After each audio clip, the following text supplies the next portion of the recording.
Hello दोस्तों, जय मसीह की। मेरा नाम है विनीश मसीह। ब्यूटीफुल बाइबल स्टोरीज में आप सभी का स्वागत है। प्रियो, आज की वीडियो की कहानी में हम लोग कुछ हटकर देखने जा रहे हैं, क्योंकि आज की कहानी मोआब के राजा मेशा की कहानी है। इस राजा ने कुछ ऐसी दुष्टता के काम को किया है जो वाकई में हैरानी वाली बात है। परंतु इससे भी हैरानी तब होती है कि इस राजा के दुष्टता के काम को करने की वजह से वो जीत जाता है। तो क्या थी उसके दुष्टता के काम और वो किससे जीत हासिल करता है?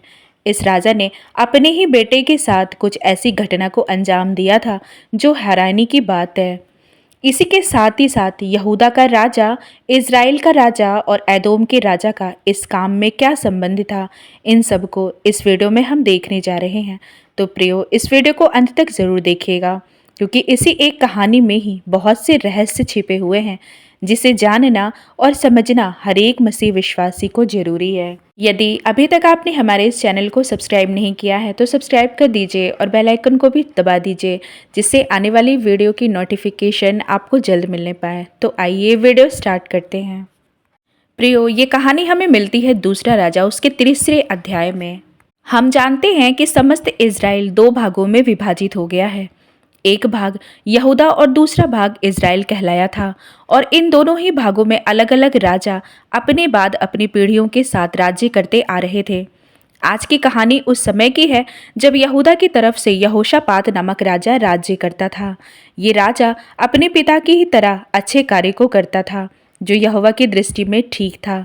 इस प्रकार यहूदा का राजा यहोशापात एक अच्छा राजा था। इधर दूसरी तरफ इज़राइल का राजा यहोराम इज़राइल पर राज्य कर रहा था। राजा यहोराम राजा अहाब और रानी इज़ाबेल का बेटा था।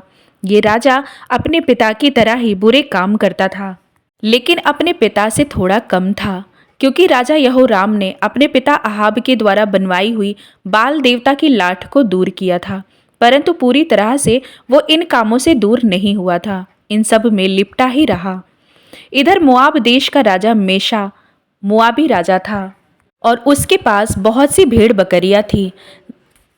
जब तक राजा यहोराम का पिता अहाब जीवित था, तब तक मोआब का राजा मेशा इज़राइल के राजा यहोराम को 1,00,000 बच्चे और 1,00,000 मेढ़ों का ऊन कतर कर अर्थात टैक्स के रूप में दिया करता था। परंतु जब अहाब मर गया, तब मोआब के राजा ने इज़राइल के राजा से बलवा किया। उस समय राजा यहोराम ने शोमरोन से निकलकर सारे इज़राइल की गिनती ली। तब उसने जाकर यहूदा के राजा यहोशापात के पास यूँ कहला भेजा कि मोआब के राजा ने मुझसे बलवा किया है, क्या तू मेरे संग मोआब से लड़ने को चलेगा? तब राजा यहोशापात ने कहा, हाँ, मैं चलूँगा। जैसा तू है वैसा मैं भी हूँ। जैसे तेरी प्रजा वैसे मेरी भी प्रजा है, और जैसे तेरे घोड़े वैसे मेरे भी घोड़े हैं। फिर यहोशापात ने पूछा कि हम किस मार्ग से जाएं? तब यहोराम ने उत्तर दिया, एदोम के जंगल से होकर चलते हैं। इस प्रकार इज़राइल का राजा और यहूदा का राजा और एदोम का राजा निकल चलते हैं, और जब 7 दिन तक घूमकर चल चुके, तब सेना और उसके पीछे पीछे चलने वाले पशुओं के लिए कुछ पानी नहीं मिला। तब इज़राइल के राजा ने कहा, हाय, यहोवा ने इन तीनों राजाओं को इसलिए इकट्ठा किया है कि उनको मोआब के हाथ में कर दे। परंतु यहोशापात ने कहा, क्या यहाँ कोई यहोवा का नबी नहीं है जिसके द्वारा हम यहोवा से पूछें? इज़राइल के राजा यहोराम ने किसी कर्मचारी से उत्तर देकर कहा, हाँ, शापात का पुत्र एलीशा जो एलिय्याह के हाथों को धुलाया करता था वो यहाँ है। तब यहोशापात ने कहा, उसके पास यहोवा का वचन पहुँचा करता है। तब इज़राइल का राजा और यहोशापात और एदोम का राजा उसके पास गए। इस पर एलीशा ने इज़राइल के राजा यहोराम से कहा, मेरा तुझसे क्या काम? अपने पिता के भविष्यद्वक्ताओं और अपनी माता के नबियों के पास जा। इज़राइल के राजा ने उससे कहा, ऐसा ना कह, क्योंकि यहोवा ने इन तीनों राजाओं को इसलिए इकट्ठा किया कि इनको मोआब के हाथ में कर दे। इस पर एलीशा ने कहा, सेनाओं का यहोवा जिसके सम्मुख मैं उपस्थित रहा करता हूँ, उसके जीवन की शपथ, यदि मैं यहूदा के राजा यहोशापात का आदर मान ना करता, तो मैं ना तो तेरी ओर मुँह करता और ना तुझ पर दृष्टि करता। पर अब किसी बजाने वाले को मेरे पास ले आओ। जब बजाने वाला बजाने लगा तब यहोवा की शक्ति एलीशा पर हुई और उसने कहा, इस नाले में तुम लोग इतना खोदो कि इसमें गड्ढे ही गड्ढे हो जाए, क्योंकि यहोवा यूं कहता है, तुम्हारे सामने ना तो वायु चलेगी और ना वर्षा होगी, तो भी यह नाला पानी से भर जाएगा और अपने गाय बैलों और पशुओं समेत तुम पीने पाओगे। और यह यहोवा की दृष्टि में छोटी सी बात है। यहोवा मोआब को भी तुम्हारे हाथ में कर देगा। तब तुम सब गढ़ वाले और उत्तम नगरों को नष्ट करना और सब अच्छे वृक्ष को काट डालना और जल के सब सोतों को भर देना और सब अच्छे खेतों में पत्थर फेंक कर उन्हें बिगाड़ देना। सवेरे अन्नबलि चढ़ाने के समय एदोम की ओर से जल बह आया और देश जल से भर गया।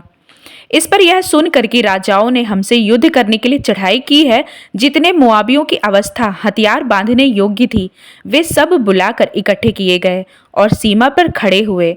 सवेरे जब वे उठे उस समय सूर्य की किरणें उस जल पर ऐसी पड़ी कि वह मुआबियों को सामने की ओर से लहू सा लाल दिखाई पड़ा। तब मुआबियों आपस में कहने लगे, वहां तो लहू होगा, निसंदेह वे राजा एक दूसरे को मारकर नष्ट हो गए होंगे। इसलिए अब हे मुआबियों, उठो और लूट लेने को आगे बढ़ो। और जब वे इज़राइल की छावनी के पास आई थे कि इज़राइली उठकर मुआबियों को मारने लगे और वे उनके सामने से भाग गए और वे मुआब को मारते मारते उनके देश में पहुंच गए और उन्होंने उनके नगरों को ढा दिया और सब अच्छे खेतों में एक एक पुरुष ने अपना अपना पत्थर डालकर उन्हें भर दिया और जल के सब सोतों को भर दिया और सब अच्छे अच्छे वृक्ष को काट डाला, यहाँ तक कि किहशरेत के पत्थर तो रह गए, परंतु उसको भी चारों ओर गोफन चलाने वालों ने जाकर मारा। यह देखकर कि हम युद्ध में हार चले हैं, मोआब के राजा मेशा ने 700 तलवार रखने वाले पुरुष संग लेकर एदोम के राजा तक पांति चीर कर पहुंचने का यत्न किया था, परंतु पहुंच नहीं सका। तब मोआब के राजा मेशा ने अपने जेठे पुत्र को, जो उसके स्थान पर राज्य करने वाला था, पकड़कर शहरपनाह पर होम बलि चढ़ाया। इस कारण इज़राइल पर बड़ा ही प्रकोप हुआ, इसलिए वे उसे छोड़कर अपने देश को लौट गए। प्रियो, इस कहानी में हम लोग कुछ ऐसी बातों को देखेंगे। पहली बात तो अहाब के मरने के बाद जब मोआब के राजा ने अहाब के पुत्र यहोराम को, जो इज़राइल का राजा था, उस पर बलवा किया, जिस पर अपनी बचाव में यहोराम ने यहूदा के राजा यहोशापात की मदद मांगी थी। ये दोनों एदोम के रास्ते से युद्ध करने जा रहे थे। इस कारण इन दोनों राजाओं ने अपने साथ एदोम के राजा को भी मिला लिया। अब तीनों देशों के राजा एक साथ मोआब के राजा मेशा से युद्ध करने को जा रहे थे। रास्ते में ही इनकी सेना और पशुओं के लिए पानी नहीं मिला था, तो वे परेशान हो गए और इस युद्ध में आगे क्या होगा ये भी जानना चाहते थे। इस कारण वे एलीशा भविष्यद्वक्ता के पास जाते हैं। एलीशा ने इज़राइल के राजा यहोराम से कहा कि तू मेरे पास क्यों आया है? अपने माता और अपने पिता अर्थात अहाब और इज़ाबेल, जो इनके भविष्यद्वक्ता थे, इनसे पूछता। प्रियो, एलीशा ने ऐसा इसलिए कहा क्योंकि अहाब और इज़ाबेल यहोवा पर भरोसा नहीं करते थे, यहोवा के नबियों से नफरत करते थे। इज़ाबेल ने अपने लिए बहुत से नबियों को रख लिया था जो उसके हित में भविष्यवाणी करे। ये सब झूठे भविष्यद्वक्ता थे जो बाल देवता के सामने उसकी उपासना किया करते थे। इस कारण एलीशा ने यहोराम से ऐसा ही कहा था, परंतु यहूदा के राजा यहोशापात के कारण एलीशा उनकी सहायता करते हैं, क्योंकि यहोशापात का काम यहोवा की दृष्टि में ठीक था।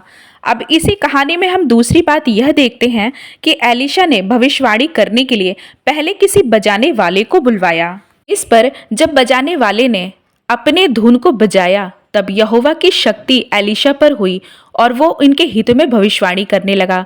एक आश्चर्य बात हमें देखने को मिला कि बजाने वाले का धुन, प्रियो, ये एक गहरा रहस्य है। परमेश्वर को जब कोई उनकी आराधना करता है और बाजो, साजो, डमरू, ताली आदि धुन जब एक साथ बजते हैं, तो परमेश्वर इससे प्रसन्न होते हैं। स्वर्ग में लूसीफर नामक स्वर्गदूत के पंखों में ही बहुमूल्य पदार्थ जड़े हुए थे। सारे बाजों के धुन उसके पंखों में थे। इसके द्वारा वो उसके साथी परमेश्वर की सब आराधना किया करते थे। परंतु घमंड के कारण जब लूसीफर और उसके साथी स्वर्ग से नीचे गिरा दिए गए, तब लूसीफर अपने इसी काम के जरिए लोगों को आज बहकाने का काम करने लगा। अपने म्यूजिक का इस्तेमाल आज वो तरह तरह से करके लोगों को गंदे गाने बजाने पर मजबूर करने लगा। परंतु प्रियो, इन बाजों को रचने वाला भी तो परमेश्वर ही है। इसका मतलब ये नहीं था कि सारे धुन सिर्फ लूसीफर ही जानता था, बल्कि आज भी मसीही गानों के धुन पर कलीसिया अपने पापों का अंगीकार करती है। मसीही गाना गाते हुए रोने लगते हैं, कुछ खुशी से परमेश्वर की तारीफ करते हैं। राजा शाऊल पर जब दुष्ट आत्मा का हमला होता था, तब दाऊद वीणा बजाता और दुष्ट आत्मा भाग जाती थी। इसलिए प्रियो, अपने पिता परमेश्वर की महिमा के लिए खूब बजाए और गाए, अपनी आत्मा और सच्चाई से उनकी आराधना करें। कोई ऐसी म्यूजिक या गाने को कभी भी ना गाए और ना सुने जो परमेश्वर की महिमा के लिए बिल्कुल भी ना हो। हम देखते हैं कि परमेश्वर की शक्ति एलिशा पर हुई और उसने उनके लिए अच्छा भविष्यवाणी किया। ने कहा, नालों को इतना खोदो कि गहरा हो जाए। आश्चर्य था कि इन नालों में पानी आता कहाँ से। एलिशा ने कहा कि ना हवा चलेगी और ना वर्षा होगी, तो भी नाला पानी से भर जाएगा। और वैसा हुआ भी, जिसके बाद उनके सैनिकों समेत पशुओं को भी पानी दिया गया। इतना ही नहीं, इजरायली मोआब के राजा से भी जीतेंगे। उसके बाद एक रोचक घटना सामने देखने को मिलता है। जब मोआबियों ने यह सुना कि ये लोग हमसे लड़ने को आ रहे हैं, तब मोआबी सतर्क हो गए और अपने अपने हथियार लिए हुए आगे बढ़ने लगे और सीमा पर खड़े हुए। परंतु उन्होंने जब सवेरे सवेरे पानी को, जो उस समय पर था, जब उस पर नजर डालते हैं, तब क्या देखते हैं कि वो खून जैसा लाल हो चुका है।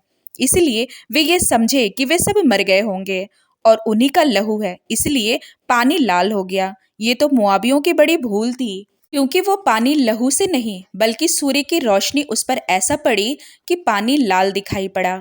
खैर, मोआबियों ने तो कुछ और ही सोचा और उनके बचे हुए सामानों को लूटने चले गए। इधर जब इजरायली लोगों को पता चला कि मोआबी आ गए हैं, तब इन्होंने उन्हें मारना शुरू किया और मारते गए और मारते गए। युद्ध होते होते वे मोआब देश में आ गए।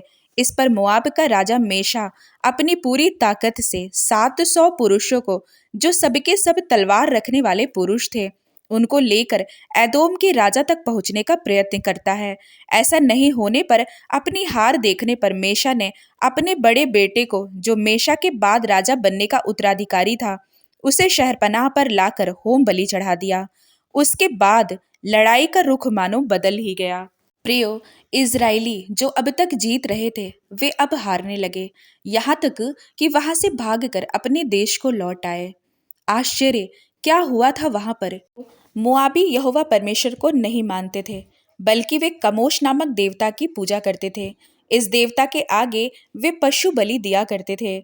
मोआबियों के राजा ने जब अपनी हार होते हुए देखा, तो उसने अपने देवता के आगे अपने बड़े बेटे की बलि चढ़ा दिया और उसकी पूजा जोरों शोरों से करने लगा। तो क्या यहोवा के आगे कमोश देवता जीत गया था? नहीं, ऐसा नहीं। इसे समझना है। जब एलिशा ने इन तीनों राजाओं से कहा कि यहोवा ने मोआब को तुम्हारे हाथ में कर दिया है, इस कारण वे निश्चिंत हो गए। लेकिन इधर मोआब की भक्ति उसके देवता के प्रति ज्यादा दिख रही थी। यदि मोआब ने अपने झूठे देवता की उपासना में युद्ध के दौरान आगे बढ़ा, तो इजरायलियों को भी चाहिए था कि वे भी अपने यहोवा परमेश्वर की आराधना करते। ऐसा करने के लिए उन्हें किसी की बलि की जरूरत नहीं थी। बस वे अपने यहोवा परमेश्वर को पुकारते और कहते, आपने हमें जीत दिलाने का वादा किया है।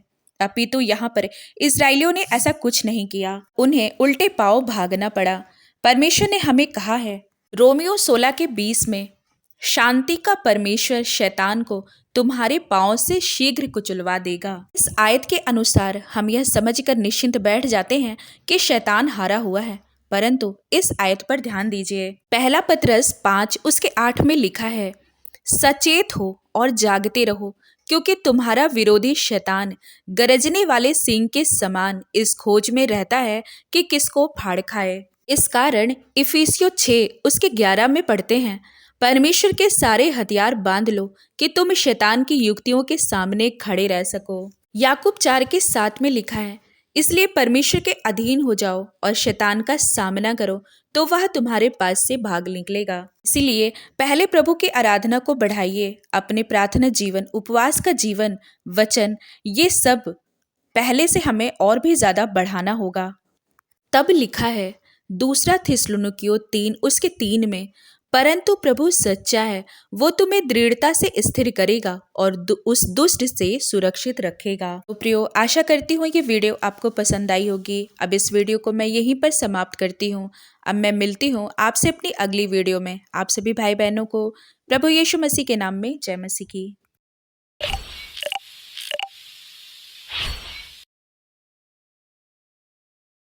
तो दोस्तों, कैसी लगी आपको स्टोरी कमेंट में लिख के बताइए। आगे ही ऐसी वीडियो देखने के लिए हमारे चैनल को सब्सक्राइब कर दीजिए। जय मसीह की दोस्तों।